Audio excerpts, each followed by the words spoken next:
एक बार एक शिष्य ने विनम्रतापूर्वक अपने गुरु जी से पूछा, गुरु जी, कुछ लोग कहते हैं कि जीवन एक संघर्ष है, कुछ अन्य कहते हैं कि जीवन एक खेल है और कुछ जीवन को एक उत्सव की संज्ञा देते हैं, इनमें कौन सही है? गुरु जी ने तत्काल बड़े ही धैर्यपूर्वक उत्तर दिया, पुत्र, जिन्हें गुरु नहीं मिला उनके लिए जीवन एक संघर्ष है, जिन्हें गुरु मिल गया उनका जीवन एक खेल है, और जो लोग गुरु द्वारा बताए गए मार्ग पर चलने लगते हैं, मात्र वे ही जीवन को एक उत्सव का नाम देने का साहस जुटा पाते हैं। यह उत्तर सुनने के बाद भी शिष्य पूरी तरह से संतुष्ट न था। गुरु जी को इसका आभास हो गया। वे कहने लगे, लो, तुम्हें इसी संदर्भ में एक कहानी सुनाता हूँ, ध्यान से सुनोगे तो स्वयं ही अपने प्रश्न का उत्तर पा सकोगे। उन्होंने जो कहानी सुनाई वह इस प्रकार थी। एक बार की बात है कि किसी गुरुकुल में 3 शिष्यों ने अपना अध्ययन संपूर्ण करने पर अपने गुरु जी से यह बताने के लिए विनती की कि उन्हें गुरु दक्षिणा में उनसे क्या चाहिए। गुरु जी पहले तो मन मन मुस्कुराए और फिर बड़े स्नेहपूर्वक कहने लगे, मुझे तुमसे गुरु दक्षिणा में एक थैला भर के सूखी पत्तियां चाहिए, ला सकोगे?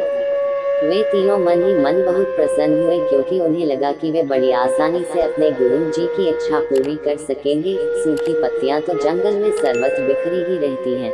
वे उत्साहपूर्वक एक ही स्वर में बोले, जी गुरु जी, जैसी आपकी आज्ञा। अब वे तीनों शिष्य चलते चलते एक समीपस्थ जंगल में पहुंच चुके थे, लेकिन ये देखकर कि वहां पर तो सूखी पत्तियां केवल एक मुट्ठी भर ही थी, उनके आश्चर्य का ठिकाना न रहा। वे सोच में पड़ गए कि आखिर जंगल से कौन सूखी पत्तियां उठाकर ले गया होगा। इतने में ही उन्हें दूर से आता हुआ कोई किसान दिखाई दिया। वे उसके पास पहुंचकर उससे विनम्रता पूर्वक याचना करने लगे कि वह उन्हें केवल एक थैला भर सूखी पत्तियां दे दे। अब उस किसान ने उनसे क्षमा याचना करते हुए उन्हें बताया कि वह उनकी मदद नहीं कर सकता, क्योंकि उसने सूखी पत्तियों का ईंधन के रूप में पहले ही उपयोग कर लिया था। अब वे तीनों पास में ही बसे एक गांव की ओर इस आशा से बढ़ने लगे थे कि हो सकता है वहां उस गांव में उनकी कोई सहायता कर सके।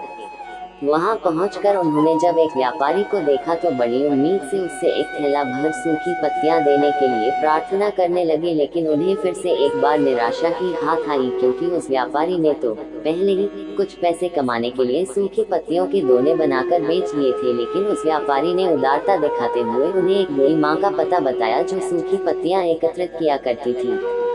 पर भाग्य ने यहाँ पर भी उनका साथ नहीं दिया, क्योंकि वह बूढ़ी माँ तो उन पत्तियों को अलग अलग करके कई प्रकार की औषधियाँ बनाया करती थी। अब निराश होकर वे तीनों खाली हाथ ही गुरुकुल लौट गए। गुरुजी ने उन्हें देखते ही स्नेहपूर्वक पूछा, पुत्रों, ले आइए गुरु दक्षिणा। तीनों ने सर झुका लिया। गुरुजी द्वारा दोबारा पूछे जाने पर उनमें से एक शिष्य कहने लगा, गुरुदेव, हम आपकी इच्छा पूरी नहीं कर पाए। हमने सोचा था कि सूखी पत्तियां तो जंगल में सर्वत्र बिखरी ही रहती होंगी, लेकिन बड़े ही आश्चर्य की बात है कि लोग उनका भी कितनी तरह से उपयोग करते हैं। गुरुजी फिर पहले ही की तरह मुस्कुराते हुए प्रेम पूर्वक बोले, निराश क्यों होते हो? प्रसन्न हो जाओ, और यही ज्ञान की सूखी पत्तियां भी व्यर्थ नहीं हुआ करती, बल्कि उनके भी अनेक उपयोग हुआ करते हैं। मुझे गुरु दक्षिणा के रूप में दे दो। तीनों शिष्य गुरु जी को प्रणाम करके खुशी खुशी अपने अपने घर की ओर चले गए।